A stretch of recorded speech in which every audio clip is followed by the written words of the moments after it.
In this video, I'm going to show you how to copy and paste on Soundtrap. Now there's two ways to do this. I'm going to show you both. The first one is you simply click on the piece of audio you want to copy like this, and then you want to right click and you want to click on copy, and then you want to position your playhead wherever you want to paste, for example over here, and then you right click and paste, okay? That's the first way and kind of the longer way, okay? The easier one is to actually just click on the audio and then press Ctrl C on your keyboard. As you can see, it says Ctrl C over here.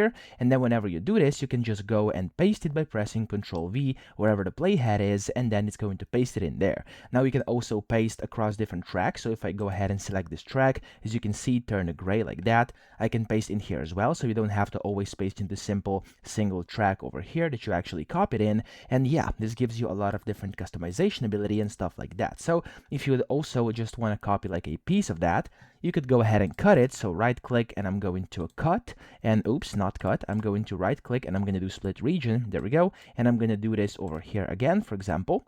And then I'm going to simply click in the middle, copy this, there we go. And when you copy it, you can go ahead and then revert by Control Z or just basically undo. And then you can go ahead and basically paste just that bit which you copied, because the copying stays saved. Now, that's it. I hope this video helped you out. If it did, please subscribe to the channel and help me out as well.